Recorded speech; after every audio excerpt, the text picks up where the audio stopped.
Bonjour à toutes et à tous, j'espère que vous allez bien. Bienvenue dans La Volte, la chaîne qui vous propose du contenu et d'analyse d'opinions politiques résolument humanistes et ancrées à gauche. Alors aujourd'hui, je te propose de parler d'un sujet d'actualité. Il est sorti tout récemment. C'est le programme du candidat Jean-Luc Mélenchon, L'avenir en commun. Ce programme, il est axé autour des grands thèmes qui intéressent les Français. En premier, on va trouver la question de la démocratie et des institutions. Et là, tu comprends que ça fait directement écho et référence au mouvement des Gilets jaunes qui avait beaucoup soulevé cette thématique. Vient ensuite la question de la sécurité, de la sûreté et de la justice. Évidemment, on voit que c'est une thématique profonde et bien ancrée dans la société française. Et puis ensuite, on parle de l'écologie, une thématique qui traverse la société et puis qui est aussi un marqueur de gauche. Arrive un petit peu en fond de classement les problématiques d'égalité sociale. Je crois que c'est à partir du chapitre 9 sur les 14 chapitres qui constituent ce programme. Et en fin de programme, la question européenne pour laquelle on verra que Jean-Luc Mélenchon et son mouvement ont procédé à quelques évolutions. Alors ce programme, fondamentalement, qu'est-ce qu'il est C'est un rejet du système. C'est vraiment une proposition alternative à ce qui existe aujourd'hui. Comment a-t-il été construit Il a été construit par des auditions de syndicats, d'intellectuels et d'associations. Pour son actualisation, s'est tenu un forum, et puis ensuite il a été soumis à une consultation populaire. Ce que Jean-Luc Mélenchon veut faire avec ce programme, c'est en fait une arme d'union. Ce que l'on peut retenir de l'introduction de ce programme, c'est tout d'abord l'aspect important de la planification, dont il faudra quand même qu'elle soit assez souple parce qu'on voit qu'on peut être bousculé, notamment comme ça a été par la crise du Covid. Ensuite, il y a l'importance de la règle verte. Je disais que l'écologie prenait une place importante dans ce programme. Alors la règle verte, qu'est-ce que c'est Eh bien, ça consiste à dire qu'on ne prélève pas plus à la nature que ce qu'elle peut produire. Jean-Luc Mélenchon, on voit qu'avec ce programme, il se saisit pleinement des deux axes forts de la gauche. D'abord la question sociale et ensuite la question écologique, qui en fait ne forment qu'un et sont vraiment des marqueurs très forts de la gauche, mais plus généralement pour l'écologie, une question qui est transverse à toute la société. Et là-dessus, c'est quelque chose qui peut lui permettre de rassembler largement autour de sa candidature. Dans cette vidéo, il ne s'agit pas pour moi évidemment de te citer tous les points de ce programme, parce qu'il fait quand même plus de 150 pages, mais simplement de te donner les points positifs que j'ai pu relever, et puis également de tirer une conclusion sur ce programme pour évaluer sa capacité à rassembler, à fédérer et à porter Jean-Luc Mélenchon au moins au deuxième tour, et peut-être même à la présidence de la République.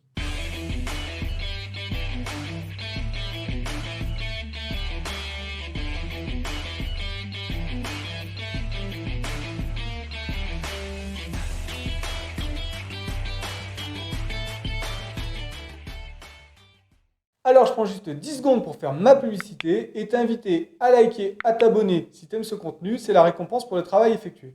Allez, on poursuit. Alors on commence tout de suite avec les points positifs, d'abord sur un aspect de démocratie. Le premier axe que j'ai pu repérer dans ce programme, c'est la proposition d'une assemblée constituante, parce que Jean-Luc Mélenchon il a bien compris qu'il y avait une rupture de confiance avec les institutions. Alors cette assemblée constituante, elle aura pour vocation à formuler une nouvelle constitution qui sera soumise à référendum. Cette constitution doit donc permettre l'avènement de la 6ème République. Un autre point intéressant que j'ai pu noter, c'est le droit de vote dès l'âge de 16 ans. C'est une bonne chose, seulement si l'éducation citoyenne est à un niveau suffisant jusqu'à 16 ans. Une vraie bonne proposition aussi, c'est sur le vrai non-cumul des mandats, parce qu'actuellement on peut toujours cumuler différents mandats électifs, et aussi de ne pas pouvoir faire plus de 2 mandats d'affilée. Ça, je trouve que c'est une véritable avancée pour la démocratie et la représentation du peuple. Ensuite, sur les aspects de sécurité, de sûreté et justice, la proposition c'est de créer une police de proximité et de démanteler la BAC. Pour ma part, j'y suis totalement favorable parce qu'on voit que les derniers débordements qui ont été commis notamment par la BAC le justifient pleinement. Une autre proposition que j'ai également trouvée très positive, c'est en finir avec la politique du chiffre. Alors ça, c'était un truc de Sarkozy, et vraiment ça a prouvé son inefficacité et sa nocivité.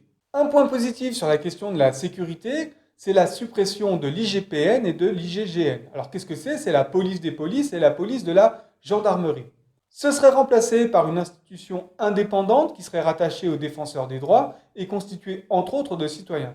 Je trouve que c'est une très bonne idée, d'abord parce que ça permettrait de rapprocher l'institution police et gendarmerie des citoyens, et ensuite parce que c'est un bel acte démocratique. Un point qui me paraît fondamental, c'est aussi l'interdiction de tout ce qui est taser, grenades de désencerclement et LBDD. Parce que on a bien vu les dégâts que ça avait fait considérables, le nombre de blessés lors des manifestations, notamment des Gilets jaunes. Globalement, sur cet aspect de sécurité, de sûreté, de justice, je trouve les propositions du programme assez pertinentes, elles répondent bien aux problématiques.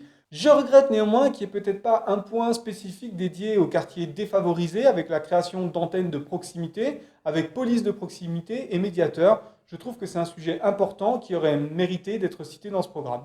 Mais sinon, globalement, voilà, je trouve quand même que ces propositions, elles sont équilibrées et en cohérence avec les besoins de notre société. Passons maintenant à l'écologie. Alors, il y a la fameuse règle verte que je t'évoquais tout à l'heure, je te le rappelle, qui consiste à dire qu'on ne peut pas prélever plus que ce que la planète peut produire. Une seule question pour moi se pose, c'est comment, par quels moyens, par quels facteurs on va mesurer cela. Un point que je trouve fondamental et qui a bien été démontré par la crise sanitaire actuelle, notamment avec le développement du télétravail, c'est de stopper l'étalement urbain et de rapprocher les bassins de vie avec les bassins d'emploi. C'est une très bonne chose pour l'écologie, on le comprend par la réduction des trajets, mais également pour la qualité de vie. Ce programme porte également le fait de vouloir renationaliser la SNCF. Moi, j'y suis extrêmement favorable. Je trouve que si un État a une vraie volonté écologique, eh bien, il doit la porter. Le transport en commun, c'est une question fondamentale. Et donc, la SNCF, c'est un bien commun qui doit appartenir à l'État et non à des sociétés privées. On voit que Jean-Luc Mélenchon, il porte vraiment maintenant des valeurs écologiques très fortes parce qu'il veut quand même sortir des énergies carbonées en cessant justement les subventions à ces énergies carbonées avec un point fort qui est également la sortie du nucléaire. Enfin, un dernier point sur cette partie de l'écologie qui me semble absolument fondamentale, c'est en finir avec l'obsolescence programmée et rallonger les durées de garantie des produits. Cela me paraît très important parce qu'il faut en finir avec cette société de consommation à tout va. Quoi qu'il en soit, on voit que dans ce programme revisité, l'écologie tient maintenant une place beaucoup plus importante et c'est un élément qui va permettre à Jean-Luc Mélenchon de rassembler plus largement. Il y a deux points que je souhaite quand même rajouter à cette partie de l'écologie qui sont dans le programme, qui ne sont pas forcément majeurs mais quand même notables. D'abord, c'est d'interdire autant que faire se peut les coupes rases des forêts. Alors, il faut savoir que sur le domaine public, ça ne se fait pas beaucoup, ça se fait seulement en cas de problème sanitaire, c'est-à-dire qu'on ne peut pas faire autrement, ou alors par rapport à certaines essences de bois qui ne vont pas supporter le réchauffement climatique dans certaines régions. Tout de même, c'est important parce qu'il faut rappeler que la forêt, c'est une des richesses de la France, on en a une très grande superficie. Le deuxième point qui est directement lié, c'est d'augmenter les moyens dédiés à la lutte contre les feux de forêt. On peut se douter qu'avec le réchauffement climatique, nous serons malheureusement de plus en plus concernés par la question. Sur l'aspect social, c'est un axe fort évidemment de ce programme et de toute façon qui est très lié au personnage de Jean-Luc Mélenchon et de son mouvement. D'abord, une de ses premières propositions sur l'aspect social, c'est de bloquer le prix des produits de première nécessité. Je suis complètement face avec ça. Je veux dire que la crise sanitaire a été également une crise économique et sociale malgré tout. Elle a touché beaucoup de gens. Donc c'est une nécessité absolue que chacun puisse vivre dignement, notamment en ayant un accès à tous les produits de première nécessité. Par rapport à la crise sanitaire, on peut également noter la volonté de mettre en place un plan pluriannuel de recrutement dans la santé et également de revaloriser les métiers et les salaires dans ce domaine. Ça me paraît tout à fait indispensable parce qu'on voit à quel point le Ségur de la santé a été un échec et à quel point la politique d'Emmanuel Macron a été une catastrophe dans le domaine. Dans ces questions sociales, dans ce bloc social, il y a également la question de l'emploi, c'est très importante. Et là, on a des propositions qui sont extrêmement fortes. Le retour aux 35 heures et la proposition de passer à une 6e semaine de congé payé. Ça pose évidemment la question du partage de l'emploi dans une société où il y a énormément de chômeurs. Et également de rappeler que l'informatisation de beaucoup de secteurs et également la mécanisation ont permis d'automatiser le travail. Et donc, il n'y a pas de raison que les travailleurs ne soient pas les premiers à en profiter plutôt que les actionnaires. Un autre aspect important de ce programme, c'est la réduction de la précarité dans le monde du travail. Et en commençant par l'État dans ces trois versants, je te le rappelle, la fonction publique d'État, la fonction publique territoriale et la fonction publique hospitalière, qui devraient être exemplaires dans le domaine et ne plus proposer tant de contrats précaires. Une autre proposition majeure, mais ça elle est portée depuis très longtemps par Jean-Luc Mélenchon, c'est évidemment la revalorisation du SMIC à hauteur de 1 400 € net. J'y suis évidemment très favorable parce qu'il faut que chaque travailleur puisse vivre dignement. Une autre proposition que j'ai trouvée très intéressante dans ce volet, c'est la sécurité sociale professionnelle. Alors comment ça marche ? C'est une sorte de carte vitale qui va assurer la continuité des droits du travailleur, même en cas de perte d'emploi. Une des réformes qui est également très importante et portée par ce programme, c'est la retraite à 60 ans après 40 annuités de cotisation. Pourquoi c'est important ? Ça rejoint ce que je te disais tout à l'heure sur le temps de travail. On a quand même beaucoup simplifié le travail avec l'informatisation, avec l'automatisation. Il n'y a pas de raison que les travailleurs n'en profitent pas. Un point sur le partage des richesses, c'est revenir sur les privatisations, que ce soit les aéroports, les autoroutes ou la Française des Jeux. C'est exactement la même logique que pour la SNCF, Il me semble que ça fait partie du bien commun et que ça doit donc être géré par l'État et non laissé à des sociétés privées. Sur la question de la fiscalité, une proposition majeure aussi de ce programme, en tout cas de mon point de vue, c'est passer de 5 à 14 tranches d'imposition, ce qui signifierait, tel que c'est expliqué dans le programme, que tous les revenus qui sont inférieurs à 4 000 euros paieraient moins d'impôts et tous ceux qui gagnent plus de 4 000 euros paieraient plus d'impôts. Une chose que je n'ai pas réussi à déterminer, c'est de savoir si ça concerne une personne ou un foyer fiscal. Un point toujours sur la fiscalité, c'est la suppression de la flat tax. Alors ça, clairement, pour moi, c'était carrément une honte. On a vu pendant la crise que les riches étaient devenus encore plus riches. Je pense qu'il n'y a pas de raison de leur faire encore plus de cadeaux. Il faut revenir sur cette mesure. Une proposition que j'ai pu noter également, c'est la lutte contre le non-recours aux droits sociaux et civiques par une simplification des démarches. Il faut savoir qu'il y a 8% des allocataires de la branche familiale qui n'ont pas recours à leurs droits, et ça vraiment, ce n'est pas normal. Dans une sous-partie intitulée Humaniser les personnes et la société, il y a une proposition qui est faite de lutter contre les temps partiels subis. Alors là, c'est clairement un marqueur d'inégalité très puissant, puisque pour certains temps partiels, parfois, on peut constater que des femmes vont s'arrêter de travailler par rapport à la naissance d'un enfant, tout ça parce qu'elles gagnent moins que leur mari. Là, on peut dire que vraiment, l'inégalité entre les hommes et les femmes est vraiment évidente. Sur l'aspect de l'émancipation, il y a une proposition qui est de porter le budget alloué à la culture à 1% du PIB. Personnellement, je trouve que c'est une très bonne proposition. D'abord parce que oui, la culture est un moyen d'émancipation, c'est un moyen d'apprendre la citoyenneté, et puis c'est aussi ce qui participe de la grandeur d'un pays. Une proposition dont on parle peut-être pas beaucoup, c'est les questions de la petite enfance. Et là-dessus, le programme il est très volontaire. Il propose de créer en 5 ans 500 000 places en crèche ou en mode de garde. Ça, c'est une question importante parce qu'on le sait, la natalité, il faut pouvoir l'encourager, notamment par des moyens mis à disposition des familles. Il est également question dans ce programme d'augmenter les moyens humains et matériels. Je ne sais pas si ça signifie également augmenter les rémunérations. C'est pourtant absolument indispensable dans ces secteurs qui sont très importants, comme dans le secteur du care, de l'aide à la personne. Il faudra faire ces efforts. Là, je ne sais pas déterminer exactement s'il est question d'une augmentation, revalorisation des salaires au-delà de celle qui est proposée sur le SMIC. Sur l'aspect de l'éducation, une proposition est faite, et là je suis totalement raccord avec ça, c'est la gratuité de l'enseignement supérieur. Il est plus que temps que dans ce pays, l'éducation soit réellement gratuite et non de plus en plus payante comme c'est actuellement le cas. Ce programme porte également la proposition de faire une conscription citoyenne. J'avoue qu'à la lecture de cette proposition, je ne sais pas vraiment dire si elle est bonne ou mauvaise. En tout cas, une chose est certaine pour moi, c'est que le SNU, le Service national universel, est un échec total du gouvernement Macron et qu'il va bien falloir penser à le remplacer. En fin de programme, on va trouver la question de l'Europe, sur laquelle je te disais en début de vidéo qu'il y avait quelques évolutions. Alors d'abord, c'est très clair dans le programme. Si certaines de ces parties sont en contradiction avec la réglementation ou les accords européens, elles seront quand même appliquées. Mais une chose qui a évolué, c'est que maintenant il y aura plus de dialogue avec les partenaires européens et il n'est plus question d'une sortie de l'Europe. Dans cette lignée, je dirais sur les aspects internationaux, bon, ce n'est pas une surprise, il y a toujours la proposition d'une sortie de l'OTAN et une réaffirmation de la place de l'ONU. Enfin, c'est un petit truc, mais ça me semble quand même très bien, c'est l'accès minimal gratuit à Internet pour tous. Aujourd'hui, Internet, c'est un outil indispensable et je crois vraiment que c'est un facteur d'exclusion de ne pas pouvoir y avoir accès. Donc ça, c'est une petite proposition, mais vraiment, je la trouve pertinente et intéressante.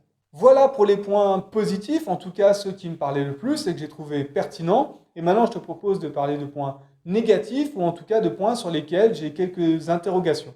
Alors, dans les premiers points négatifs que j'ai pu relever sur l'aspect de la démocratie, il y a une proposition qui peut être bonne, dite comme ça, c'est de ne plus avoir recours pour la présidentielle au parrainage des maires, mais de passer par des parrainages citoyens. Là où moi j'ai une petite inquiétude, c'est de savoir comment ça va être encadré. Parce qu'il pourrait y avoir facilement des dérives. En fait, certains partis, certains mouvements pourraient noyauter tout ça. Donc, à mon avis, il faut être extrêmement vigilant. Il est un peu regrettable que ce ne soit pas plus précisé dans le mécanisme qui doit être mis en place.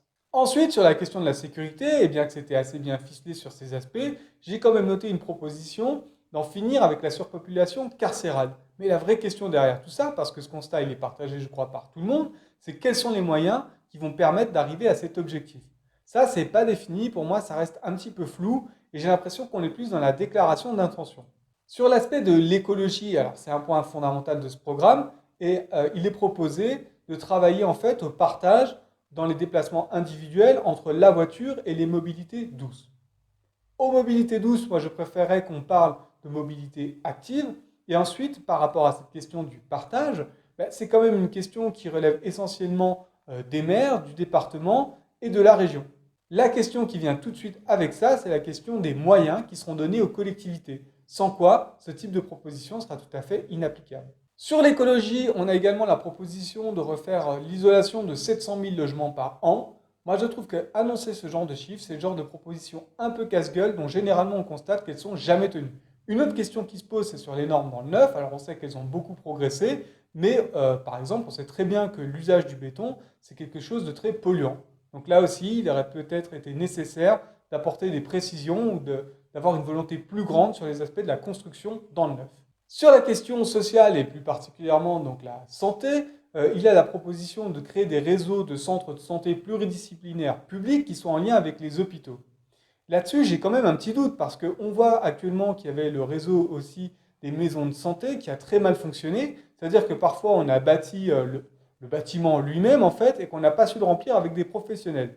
Pourquoi est-ce qu'on n'aurait pas cette difficulté face à cette proposition? Je me permets de m'interroger. La proposition est également faite de revaloriser le traitement des fonctionnaires, mais ça c'est une question un petit peu sensible. Pourquoi? Parce que le point de vue qui est souvent pris, c'est celui de l'augmentation du point d'indice. Il est vrai qu'il est gelé depuis bien longtemps, mais en fait, quand on revalorise ce point d'indice, ça représente très peu pour l'ensemble des fonctionnaires. C'est notamment pour ça que le gouvernement Macron a fait le choix de revaloriser uniquement les catégories C, leur donner plus, mais ne rien donner aux autres. Ça permettait d'augmenter de 40 à 60 euros brut, me semble-t-il, pour les catégories C. Donc, cette question-là, je me demande vraiment si c'est très pertinent et s'il ne faudrait pas faire les choses différemment que par le point d'indice. Un point qui m'a semblé plus ou moins irréaliste, c'est de vouloir créer une obligation à la rénovation des logements qui sont des passoires thermiques avant la mise en location. Comment l'interdire? Ça, c'est la question. Parce qu'évidemment, il y a les agences immobilières qui, en tant qu'entreprise, peuvent être contrôlées, mais il y a toute une partie du parc immobilier qui est mise en location directement par les propriétaires. Tu pourrais me rétorquer qu'il y a les diagnostics qui doivent être fournis aux locataires, mais si comme moi tu es locataire, tu sais très bien que très souvent, en fait, ces diagnostics ne te sont jamais proposés. Et quand bien même, dans les marchés qui sont très tendus, les locataires, ils ne vont pas s'arrêter à ce genre de détails parce que ce qu'ils veulent, c'est un logement, ils en ont absolument besoin, et donc ils ne s'arrêteront pas sur des formalités administratives. Sur l'éducation, on a également la proposition de rénover les établissements d'éducation. Mais là aussi, ce n'est pas une compétence de l'État. Par exemple, pour les lycées, c'est une compétence de la région. Donc ça pose la question qui se posait tout à l'heure, c'est la question du financement des collectivités par l'État. Est-ce que ces moyens vont être augmentés pour pouvoir permettre à ces points d'être mis en œuvre? En conclusion, c'est un programme très riche qui est en phase avec les enjeux de la société française. On voit qu'il a su pleinement intégrer la question de l'écologie, mais également les questions sociales et sociétales, toutes les problématiques d'égalité qui se sont fait jour sous le quinquennat Macron. Ce programme, il marque clairement sa rupture avec le système actuel. Par ailleurs, il faut noter que ce programme n'est pas juste un faire-valoir pour une élection. Effectivement, il a été repris déjà de 2017, mais encore avant, il s'était inspiré très largement de l'humain d'abord, qui était la proposition du Front de gauche en 2012. Alors, c'est peut-être un pari risqué, mais au moins c'est une proposition qui est un peu originale. La critique que je pourrais faire, et ça recoupe un petit peu les petites critiques que j'ai évoquées précédemment, les points négatifs, c'est que parfois ça ressemble un petit peu à des déclarations d'intention. On ne sait pas réellement quels seront les moyens qui permettront la mise en œuvre des propositions. Formulées de manière un peu généraliste, évidemment, ces propositions, comme c'est souvent rappelé à l'intérieur du programme, remportent une large adhésion chez les Français. Bon, il restera à voir quels sont les programmes des autres candidats à cette élection présidentielle. Je ne te cacherai pas que je ne m'intéresserai pas, par exemple, au programme d'Éric Zemmour, mais je crois qu'il sera intéressant de comparer ce programme avec celui des Verts. Voilà, j'espère que ce contenu t'aura intéressé, il t'aura apporté quelque chose. Si c'est le cas, n'hésite pas à liker, à t'abonner, à partager. C'est la récompense pour le travail qui est fait. Je te dis à très bientôt pour une prochaine vidéo. Ciao!